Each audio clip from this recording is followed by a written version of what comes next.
Madame, Monsieur, bienvenue à ce numéro de version croisée. Nous allons parler de trois sujets qui occupent et presque perturbent la vie normale de notre société, la société congolaise. D'abord, l'affaire Vivier Chimanga, les journalistes ont trouvé un nom pour l'appeler le Chimanga Gate.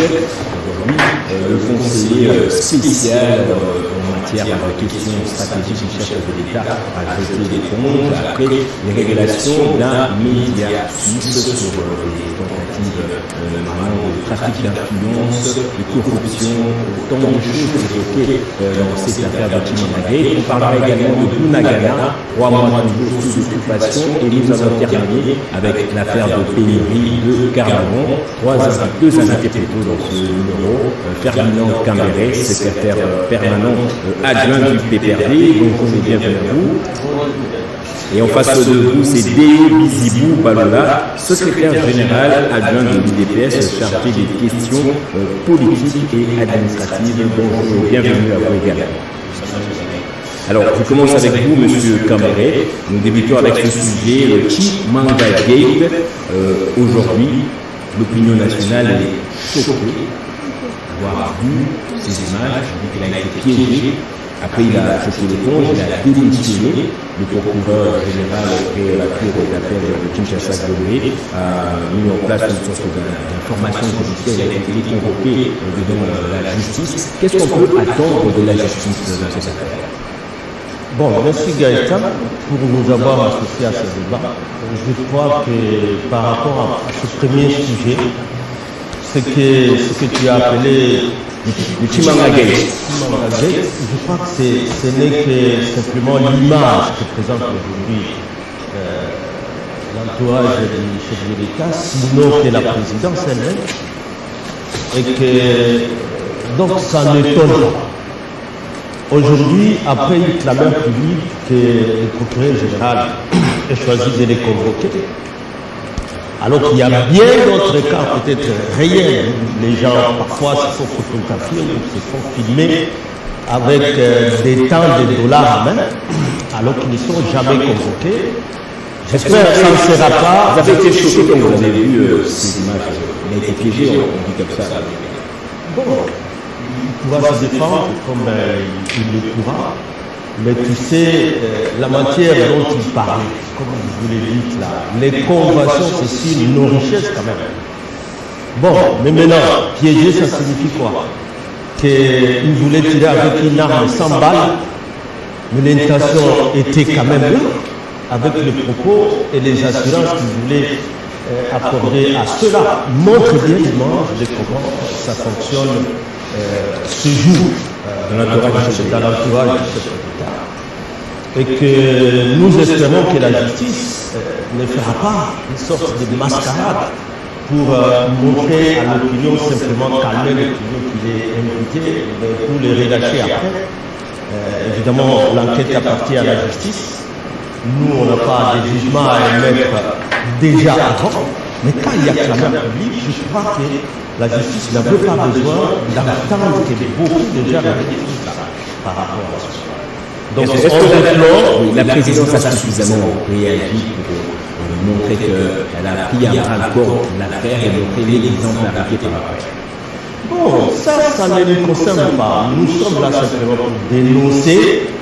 On a souvent parlé des accords et des accords. Vous le savez, peut-être que les gens ne lisent pas suffisamment la Constitution lorsqu'on parle de convention ou d'autres actes qui peuvent constituer un acte de haute trahison. C'est vrai, vous avez parlé des trafics d'influence.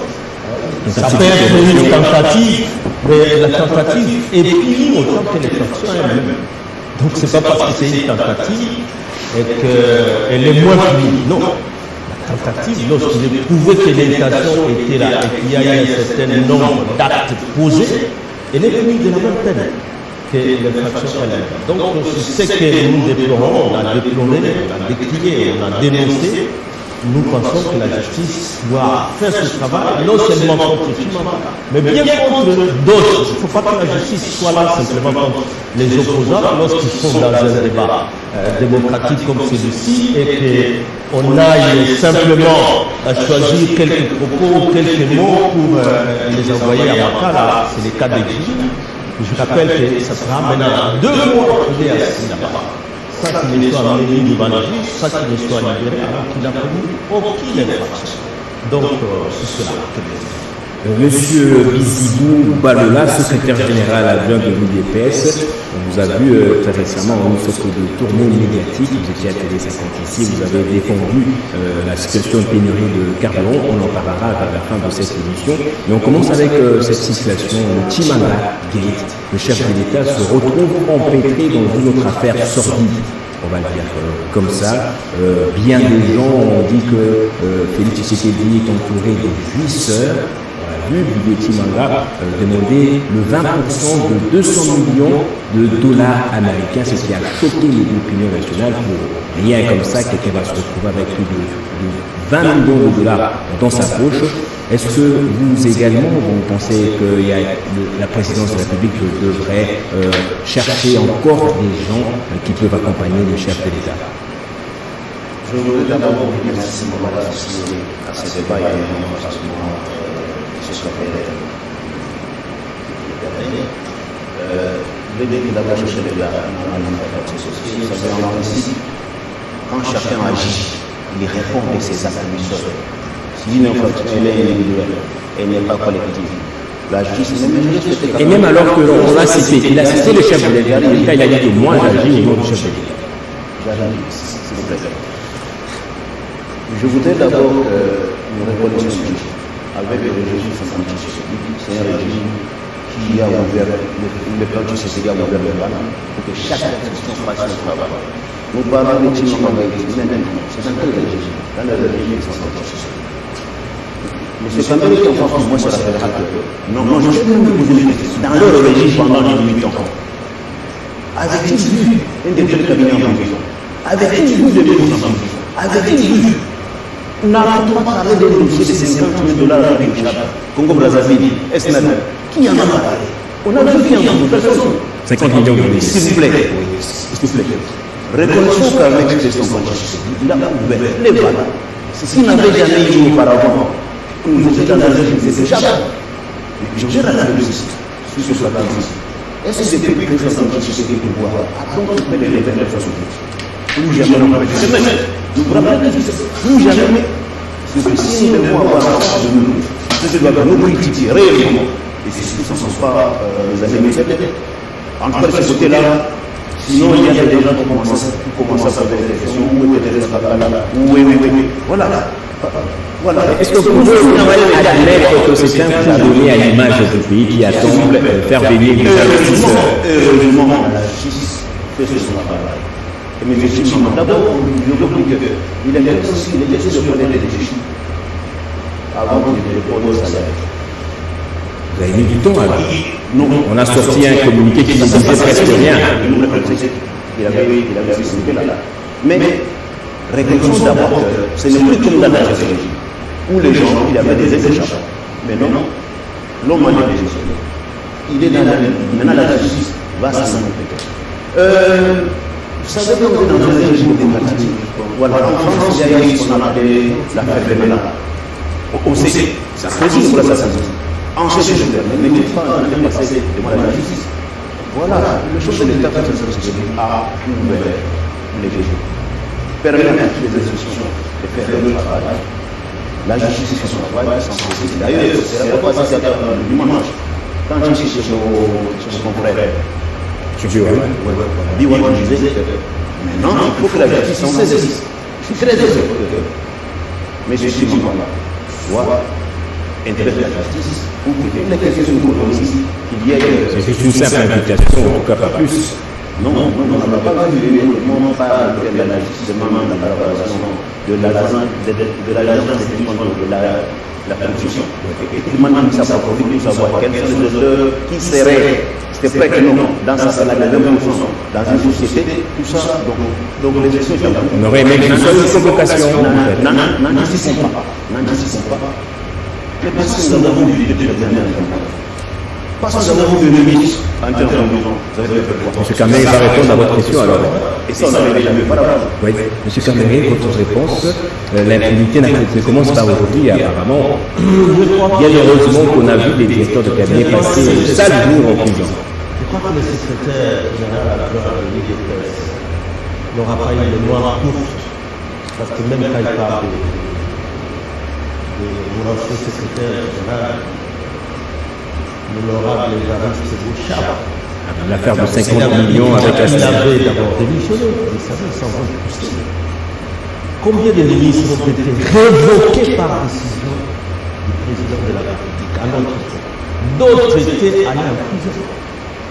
Combien de démissionnés? Il y avait des ministres des transports ici pour les problèmes simplement des avions qui connaissaient des crashs, qui démissionnaient. C'est dans moi je connais des ministres qui étaient arrêtés et révoqués, condamnés, jugés. Mais ici, il y a un ministre du développement là, que vous connaissez, Philippe. Il a été condamné, jugé, condamné et révoqué. Vous l'avez déjà fait.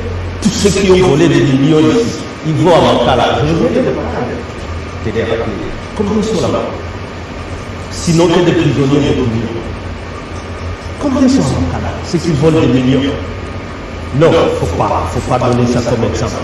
Si nous on est resté à 18 ans, c'est peut-être parce qu'on faisait mieux. Mais vous déjà à 4 ans, vous faites pire. Et tout le monde sait bon. Si on renouvelle les mandats pour un tel régime, demain le Congo existera encore. On va arriver sur la question de Bimangana. Oui. On parle en réalité de cette affaire Guet-Timanga.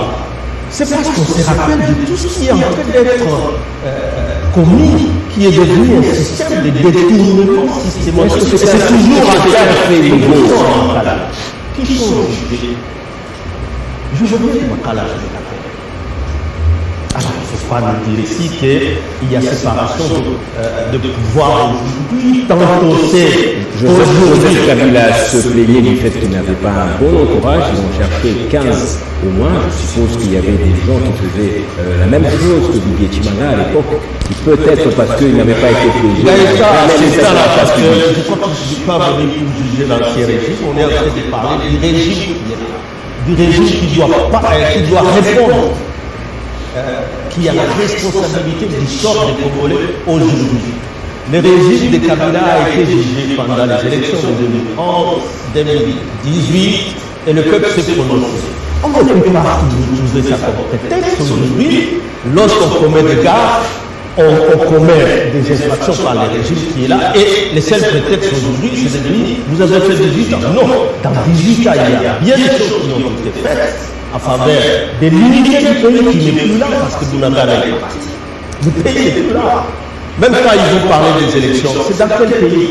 Aujourd'hui, même quand on parle de l'armée rwandaise à travers M23, ou M23 et l'armée rwandaise à l'est du pays, mais il y a un Ouganda que vous avez invité aussi dans notre pays qui est là, sans anéantir un seul EDF qui travaille à collaboration avec on va parler de sécurité qui travaille avec les FLR qui sont là et qui occupent. N'avez-vous pas lu dans les réseaux sociaux que même les FLR maintenant commencent à Je vais vous donner la parole pour cette question. D'abord, la réaction de M. Bizibou sur ce que vous avez allégué tout à l'heure, qu'à l'époque de Joseph Kabila, il y avait des gens qui ont des cas de corruption. Je veux confirmer cela. Même pour des cas de démoralité, on a des ministres qui démissionnent. C'était souvent pas des règlements de compte politiciens. Vous savez, cette histoire de cet un ministre qui l'a fait au niveau de son boulot et qui a été démis de ses fonctions à la limite. Mais aujourd'hui, est-ce que cette moralité politique existe encore? Donc, est-ce que la moralité politique existe encore? Plusieurs ont des démissions. S'il vous plaît. Je pense que c'est la société c'est ce que je m'appelle. Si vous posez la question, comment un Congolais qui est ce ministre sous le régime qui est entré en prison, les gens vont commencer à mais chez nous, il est connu, il est même d'abord il est aussi. Pardon? Si c'est moi qui a été perdu, qui a été jugé, qui a été en prison pour le régime. Mais il faut le dire, il n'y a pas d'infraction. À ce moment, il y avait des gens. Je sais, non, qui l'a inquiété? Qui l'a seulement inquiété? Est-ce que vous avez la maîtrise de tous les dossiers à SNEL à ce moment-là? Je constate tout simplement qu'à votre époque, la justice n'agissait pas comme elle le fait. Oui, non, il y a rien. Votre dernier budget, messieurs, c'est 4 milliards 5 milliards. Nous sommes à 14 milliards aujourd'hui. C'est ça l'argent de nous. Tout votre régime. La DGJ n'a jamais atteint des milliards. C'est ça l'argent de nous. C'est ça les poches des gens. Et qu'en est-il ici? Les choses ont été en train de réaliser beaucoup de choses. Nous comprendre que c'est vrai. Oui, mais tous. Tu sais que quand je te donne aujourd'hui, c'est presque une année et demie. Parce que vous, là, vous nous avez mis les choses en œuvre pendant presque 2 ans. Quand vous comparez de une minute en bas, quand elle est en fonction, jusqu'à ce que le gouvernement doit aller en fonction, ça fait 2 ans. Dernière question avant de changer de sujet rapidement. Donc, pour CPRD, c'était à la fois l'impunité et l'omerta. On tuait l'affaire à l'interne pour ne pas exposer les cassettes. Il n'en avait jamais atteint 10 milliards. 5 milliards maximum. L'argent rentré dans les poches. Dans les poches. Tous. Avec quelqu'un qui s'il vous plaît, la preuve est là. Comment vous avez des milliards aujourd'hui? Avec les mêmes transactions. Des mêmes transactions. Voilà, on en vient à notre deuxième sujet. J'ai mis un peu de l'eau à votre moulin rapidement. On va passer au sujet.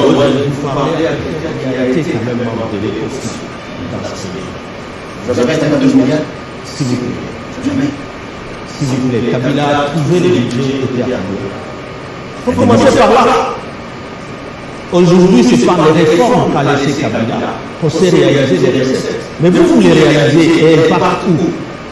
Parce que jusqu'aujourd'hui, vous ne savez que grossir les émoluments des députés, vous ne savez que grossir les traitements des multiples, des milliers de conseillers que vous avez à la présidence. C'est l'argent qui est mal rédistribué, c'est ça. Mais c'est ça, parce que ce sont les institutions qui prennent à 100%.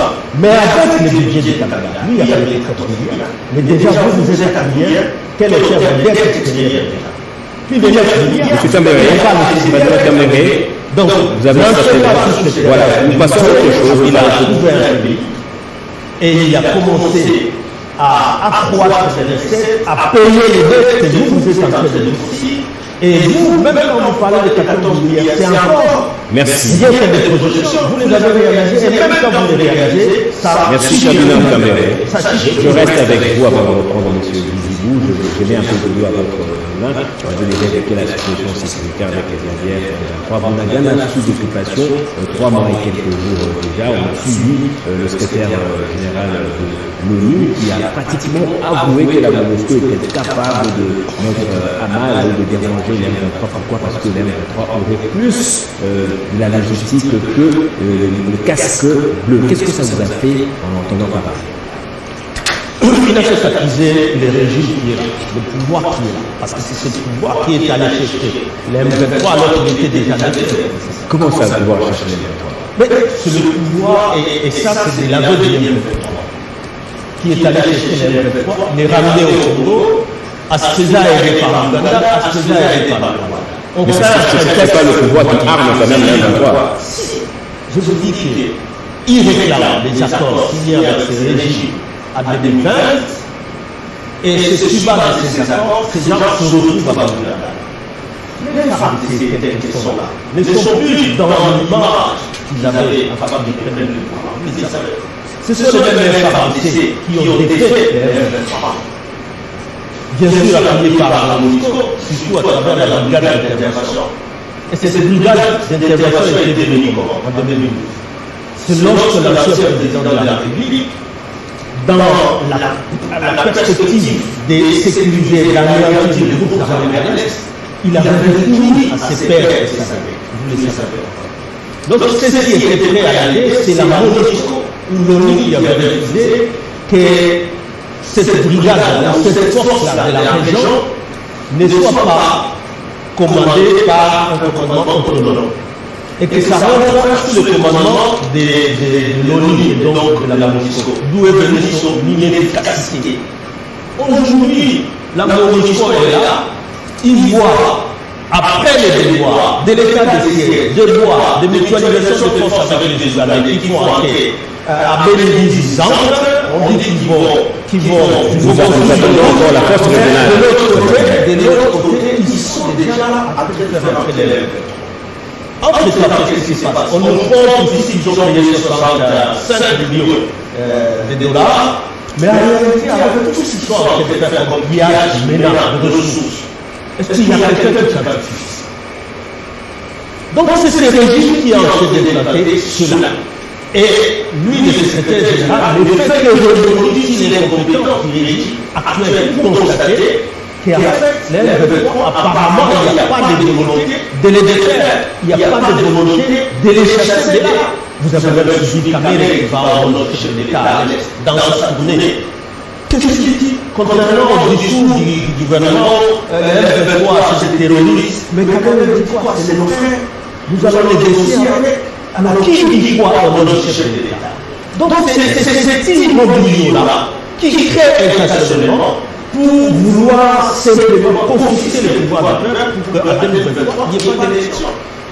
Déo Bizibou, comment expliquer que l'M23 soit plus armé que les casques bleus de l'ONU? L'opinion a du mal en tout cas à avaler cela. On a compris quand c'était les FARDC qui avaient dit que l'M23 est une armée normale, une armée conventionnelle, ce n'est plus une sorte de milice. Mais quand ce sont les casques bleus aujourd'hui qui avouent que les M23 sont plus armés que eux, ça dérange en tout cas.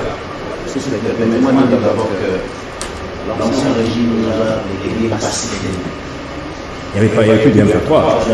Toutes ces nouvelles unités, les payés, tout ça. L'argent doit parler de ce mandat. Voilà de ce côté. Si vous demandez des milliers qui sont payés, ils n'avaient pas été payés à leur époque. C'est pas si que nous avons. Mais disons, il faudrait que les gouvernements se fassent passer pour les sapeurs politiques. Mais monsieur,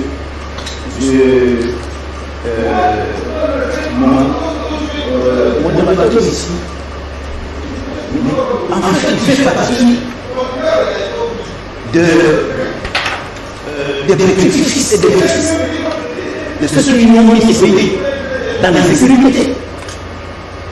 Quand vous voyez les pays que l'Afrique est venue dans ce pays depuis 1996, l'Afrique est engendré le peuple perdu par la justice. C'est le même qui a engendré le RCD, CNDP, consort, qui a amené la notion de moussage dans ce pays.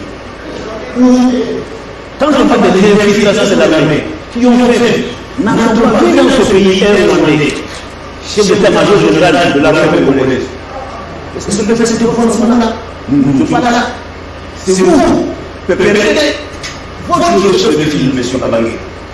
Comment est-il venu un jour dans ce pays? N'est-il pas venu dans le rang de la paix à l'époque? S'il vous plaît, s'il y a des difficultés dans ce pays, ceux qui ne viennent pas aujourd'hui dans le sont les amis du peuple, s'il vous plaît. Bosso Santana, qui l'a révélé les Congolais dans ce pays. Est-ce que ce n'est pas la même chose que fait aujourd'hui le pouvoir avec les multiples mutualisations, qui fait venir les forces d'autres pays, notamment la force régionale qui va rassembler plus d'un pays? Le président Sassou Nguesso, dans la même année, il n'a pas encore fait, il n'a pas encore baladé les généraux, les mêmes qui sont là. Mais les Rwandais dans ce pays, les Burundais qui sont là, il y en a qui sont scientifiques, qui travaillent. Mais en ce qui concerne la sécurité dans ce pays, ça date de 1996. L'autre, l'Afrique vient dans ce pays. L'Afrique qui est le père qui permet. Et le chef de l'État, c'est moment, M. Kabangé, il vient là. Il n'y a pas de sécurité, vient de ce côté-là. L'opération au monde mixage et consort. Je voudrais écouter un peu votre analyse sur le propos du secrétaire général de l'ONU qui dit que les M23 est plus armé que les casques bleus. Est-ce que ça veut dire que les casques bleus doivent partir également comme l'a voulu la population locale? Je crois que la sécurité de la guerre ici au Congo a beaucoup de facettes. Beaucoup de facettes. Vous avez l'implication du Rwanda qui a commencé depuis que nous avons navigué la guerre la FADEL. Est-ce qu'en ce moment, on commence à s'intégrer l'armée congolaise? D'ailleurs, quand je vous ai dit ici que je suis l'état-major, Johnson parlait de général. Vous dites que je suis l'état-major de l'armée congolaise. Si vous avez des gens dans le général qui est étranger, comment vous allez ignorer la suite des événements? Mais il y a la communauté internationale qui a sa part, parce que le même ça va dire l'Union nationale. Mais qu'est-ce que le plus important sur toi? C'est qu'on ne peut pas nous dire, tant que je prends ça par rapport à un enfant de voisin qui veut faire du feu chez vous. Si cet enfant-là est fouetté, il rentre, la deuxième fois il est envoyé, il est fouetté, ça sert à rien. Voilà pourquoi les choses de l'État sont en train de travailler dur. Les amis du PPP dans leur régime, quand vous voyez les dégâts des Alloués à la mer en ce moment-là, j'ai les chiffres devant moi ici. En 2017, la même année, donc, l'argent qui disait, je vais revenir une dernière fois à la question. C'est $1 million américains. Mais aujourd'hui, dans son groupe. Après cet aveu d'échec, est-ce que la MONUSCO ne doit-elle pas maintenant partir? Si oui, est-ce que nous avons les moyens de prendre la relève avec la micronésie? Les plans, il y a une gestion, les plans du départ de la MONUSCO est en train d'être négocié. Effectivement. Donc, je voulais dire qu'au moment où nous parlons ici, l'ancien régime n'avait jamais donné autant de moyens que notre régime donne à la République. Nous sommes aujourd'hui de presque 100% des moyens qui donnent le repos. Merci Ferdinand Cambéré. Oui, vous allez réagir, mais je voudrais poser cette autre question. Vous allez rassembler les tout pour donner votre réaction. Je veux vous entendre parler de nation avec beaucoup d'objectivité. La thématique, c'est quelle est la solution, quelle est l'alternative pour contrer Kigali? Qu'est-ce qu'on doit faire maintenant? On a bien occupé, ça fait 3 mois. Vous êtes du PPRD, de l'opposition, ça tout le monde le sait, mais l'alternative, c'est peut être quoi? Bon, d'abord, vous comprenez que l'UDPS, les propos du secrétaire général ne les gênent pas. Il se conforte dedans et il trouve que c'est normal que lui vienne comme ça avaliser une balkanisation qu'ils sont en train d'effectuer à l'Est. Et ce peuple-là ne le permettra pas. Bounagana, ceux qui habitent là, ce sont des concitoyens congolais. Ils parlent la langue Kinyarwanda, mais ils ont fui Bounagana, ils n'ont pas voulu cohabiter avec ces criminels, avec ces armées étrangères. Je dis toujours ça aux gens. Si le secrétaire général ne sait pas comprendre que même la population de Toulouse, bien fait par la même langue que ceux qui sont au Rwanda, elle se reconnaît congolaise, cette population de Rutshuru, et n'a pas cohabité avec les M23. Et jusqu'aujourd'hui, ils sont dans le camp et ils continuent à revendiquer d'être ramenés là-bas. Et ici, vous ramènez dans le discours, vous, qu'est-ce que vous avez fait? L'affaire, c'était ceci. L'affaire, tu vas parler de l'affaire comme justification pour votre inefficacité ou incompétence de ramener la paix à l'Est, de rassurer la sécurité à l'Est. Mais ça, c'est très grave. Lorsqu'on ne sait plus que ces frontières-là de l'Est sont là des années, c'est depuis 1894 qu'il y a ces frontières-là. Quand on ne sait pas qu'à 1885, lorsque les Congo siègent à la conférence de Berlin, c'était comme un État indépendant. Vous venez l'Afrique et envoyer des étudiants, ils vont à, je sais pas moi, dans la Massis, là où le Rwanda exploite le minerai, ils vont pour nous ramener, nous, un message à cette population de l'Est d'accepter le Rwanda pour que le Rwanda occupe l'Est. Le PPRD a-t-il une solution à ce problème? Mais la solution, c'est dans la Constitution. Pourquoi le chef de l'État n'en fait pas usage? Parce qu'il est donné de mobiliser non seulement l'armée, mais aujourd'hui, il s'est contenté de négocier à quelle manière en Angola notre armée est prête à se battre et la population est prête à soutenir cette armée. Nous, nous parlons d'une armée que vous avez fragilisée durant le règne de Kabila. Fragilisée, délogée de l'état-major. Et c'est les généraux qui sont là. C'est nous également qui sommes en train de se battre. L'état des sièges. Lorsqu'on disait ne ramenez pas ceux-là qui étaient de fruits du FCD, c'est pas moi MLC qui étaient des fabrications de bagages du Rwanda. Mais les chefs de l'État, malgré le prix de la population, ils ne les ont jamais changés. Il faut parler de l'ancien régime par rapport à ça, qui place, qui nomme ce qui commande l'armée. Qui donne de loyer. Ici, on est en train de parler des chiffres sur papier. Mais est-ce que c'est ça la réalité d'aller à l'armée? Non, je crois qu'il faut parler, nous parlons de notre pays. Nous sommes fiers car nous disons que les Congos, c'est le pays des ancêtres. Et nous devons aller fiers. Les chefs de l'État devaient mobiliser sa population. Mais même question. On est partagé. Quelle alternative Ils ont mobilisé Kigali? ceux qui dirigent le pays. Quelle alternative pour Kigali? Monsieur l'avoir en face de moi, je suis de vous. Et vous êtes longtemps dans ce gouvernement-là. Et malheureusement, c'est Quand vous parlez de la justice, je vous dis que la base de ça. Depuis longtemps, si ça n'était pas qu'il faut qu'on lance un régime. Oh là là, vous avez trouvé un pays entier avec Kabila. Il a organisé des élections, donc ne revenez plus sur ça. C'est vous qui gérez, c'est vous qui devez gérer. Maintenant, Si vous dites vous avez des réunions de pouvoir. Ah, vous ne croyez pas? Mais c'est vos alliés. Vous savez que c'est vous qui l'avez fait. Exactement. Sont nos alliés ou vos alliés? Moubarak a dit que c'est un village qui l'a fait Oui, vous avez raison. déjà au Rwanda. Ça, à la parole. Oui, allez-y. C'est quand même terrible. Je ne veux pas juste c'est l'arbitrage. Alors, je veux dire que l'ancien nous avons été impasse. À leur époque, les villes tombaient une aïe. À leur époque, nous étions ici. Et partis des gens pour prendre le Gabon. Ça, c'est l'histoire. Mais nous, au moment où nous parlons, nous avons aussi construit. Et en matière d'armée, il faut faire très attention. Si vous avez une expertise, tout le monde dit ici. Pour que vous soyez agents victorieux à 100%, connaissez votre ennemi et connaissez-vous vous-même. Cette guerre était planifiée à avoir lieu 6 mois avant la gestion de l'État au pouvoir. Mais tactiquement, quand vous avez entendu le chef de l'État, allez à Kigali, appelez Kagame, mon frère, en fait, il fait des regards. Maintenant, vous ne verrez plus. C'est ce qui est passé dans votre époque. Je vous dis qu'il y a des moyens que la main a aujourd'hui.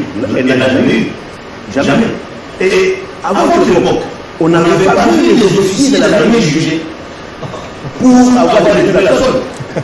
Mais ça c'est aujourd'hui. Alors, quelle est la solution? Oui. Je vous ai dit aujourd'hui, à l'époque de nos frères, tous les matériels militaires étaient importés, y compris la technologie. Il y avait des négociations là-dedans. Aujourd'hui, nous avons. Aujourd'hui, on a des ateliers pour avoir des militaires. Vous avez fait renaître une Texas-Africa au Congo. Vous avez vécu le travail de ce fait. Il y a même il n'y a pas longtemps, je pense, une université qui a envoyé ses étudiants y aller en stage. Aujourd'hui, nous avons l'armée il y a des systèmes d'entraînement qui ne fonctionnent plus. On a un rêve. Je disais les moyens qui sont donnés à la Bolivie. Et je suis sûr de voir monsieur voilà, et vous faites l'exemple de ce qu'il dit le même droit. Il se fait le même droit qui dit voilà, il demande ceci, il demande ceci. Voilà. En fait, il se connaît ça. Vous gardez la parole pour réagir rapidement sur la dernière thématique. Je n'ai pas entendu de solution concrète au Conseil Kigali de part et d'autre. Malheureusement, c'est un peu ce que vous avez dit. Les moyens en armée que les autres n'avaient jamais donné sont en train de refaire des infrastructures de l'armée pour que l'armée soit forte. Il faut d'abord compter sur soi-même. C'est ce qu'a dit le secrétaire des Nations Unies. Là, vous savez, nous sommes dans le domaine des relations internationales. Les États mandats n'ont pas des intérêts. C'est à nous les Congolais, nous les Congolais, de défendre l'intérêt de notre territoire et d'éviter les ennemis dehors. des grands ressources de l'État, des moyens qu'ils donnent, et toutes les personnes. L'autre affaire pour laquelle j'aimerais écouter votre réaction et votre solution, c'est la pénurie de carburant. Il y a quelques jours, Kinshasa n'avait plus de l'essence à la pompe. Aujourd'hui, les stations-service, quand même, parviennent à desservir la population, mais on parle de la hausse du prix de carburant. Entre-temps, le ministre des hydrocarbures avait été largement critiqué, vous l'avez défendu ici. Que doit être la solution pour que pareille situation ne puisse plus se reproduire? D'abord, je constate que c'est une situation qui est générée par la situation internationale. Comme à l'époque du Covid, le pays avait été affecté, maintenant avec la guerre qu'il y a en Ukraine, vous verrez ce qui se passe à travers le monde. Même en Europe, ils ont la crise réelle en ce qui concerne le gaz, carburant. Il n'y a pas de pénurie. Mais j'avais dit que la solution se trouvait dans l'application de la loi. Comment on va appliquer cette loi? Et effectivement, il fallait disposer de ce qu'on appelle les stocks stratégiques. C'est ces stocks selon la loi, l'article 105 du régime général des hydrocarbures, qui prévoit que l'État est censé disposer d'une provision qui couvre 2 mois, tous les produits confondus. Mais qu'est-ce que, alors, ça passe par quoi? Il faut réinjecter la Sénégalogue. La Sénégalogue, c'est par elle que l'État entre dans les activités d'hydrocarbures. Ça sera idéal.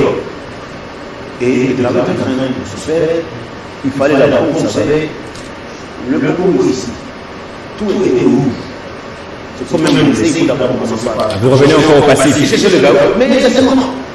Tout est question de passé. Vous savez, lorsque les gens ont détruit pendant. Vous savez, le bâtiment est ici. Vous les détruisez pour le temps d'un jour. Tous les fruits, ils ne sont pas pendant des mois et des années. C'est ça la réalité. Donc le Congo nous exagère toujours. Il a fallu que les enfants de Tshisekedi puissent chercher les gars pour arrêter les hémorragies. C'est ce que nous avons fait depuis que nous sommes là. Et maintenant, les réformes sont en train de devenir exactement pour que nous puissions avoir ces stocks stratégiques prévus par la loi qui couvrent 60 jours de consommation. Ça permet de réguler. Lorsqu'il y a une crise, l'État intervient en fonction de ces stocks-là stratégiques.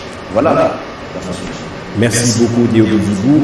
Ferdinand Kambere, vous avez certainement été aussi victime de cette pénurie de carburant. Est-ce que le ministre a su bien gérer cette affaire dans ses communications? C'est pas la première. Il a été inquiété dans le passé dans une affaire de carburant, des hydrocarbures toujours. Aujourd'hui, il revient avec la même affaire. Est-ce que le pouvoir en place gère bien la situation? Est-ce que cela les étonne? Parce que je les vois justifier. Ça n'étonne plus personne. C'est tâtonnement au niveau du. On n'a pas connu ça dans le passé. Même quand il y avait des discussions, on voyait les ministres de l'économie s'impliquer. Et ce n'est pas ce qu'on a connu où les gens ont passé des nuits blanches d'attestation de service. Donc ça ne nous étonne pas. Et ce qu'il est en train d'avancer là comme réforme, c'est des promesses qui s'ajoutent sur les autres, qui fait encore croire. Nous ne sommes qu'à une année des élections, s'il y aura des élections. Mais avec cette façon de faire, où on croit qu'il faut toujours se régriffer et s'accrocher sur l'ancien régime pour justifier son échec, je crois que ça ne passera plus et ça ne passe plus. Ils doivent chercher de nouveaux arguments. De nouveaux arguments, tout simplement. Parce que le pays, là, je vous rappelle que Antonio Guterres est à l'ONU, d'abord comme secrétaire général adjoint, depuis Kofi Annan et les autres. Et quand ils sortent des propos comme ça, c'est pour montrer que rien ne va plus, que nous n'avons plus d'armée et que l'essai, l'armée que nous, un groupe armé terroriste, que nous appelons terroriste, un secrétaire général vient de dire que c'est un groupe armé moderne qui a des armes que toute l'ONU ne sait pas contrôler.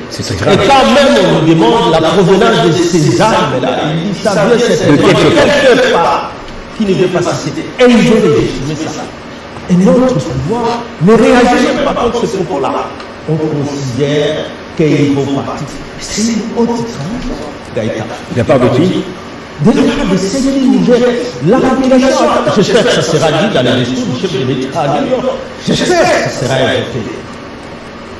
Comment des propos aussi graves par des gens qui ont fait 20 ans, et lorsque Kabila a demandé qu'ils partaient, lorsqu'ils ont pris le pouvoir, la première chose c'était de demander que ces gens-là restent. Et ils viennent donc de réaliser maintenant leur mission lorsque nous amène la force régionale de l'Est African Community, et que même ceux qui nous dirigent commencent à dire que cette frontière-là n'existera plus, ça sera à l'océan Indien, parce que c'est ça l'Union s'appelle. Peut-être qu'ils ne se rappellent plus. Et c'est à ce moment-là que la MONUSCO veut trouver un prétexte pour quitter en catastrophe. Mais c'est très grave. Et que, pendant ce temps, notre gouvernement n'a pas de réaction. J'attends qu'il y ait un peu de réaction. Que devrait être la réaction? Qu'est-ce qu'on devrait dire? Mais pour nous, souverainistes, tu sais que le peuple ardien, on est souverainiste. On est fiers de la souveraineté de notre pays et de notre peuple. Et que même quand on parle d'initiation des pays, c'est la population de là à laquelle on doit poser la question. Mais ici, on est en train de faire partir une population dans ces zones pour implanter une autre. Et donc, c'est cette nouvelle population à qui on va demander ce référendum-là. Nous disons non, c'est le secrétaire général. Merci. M23 est en train d'implanter les autres.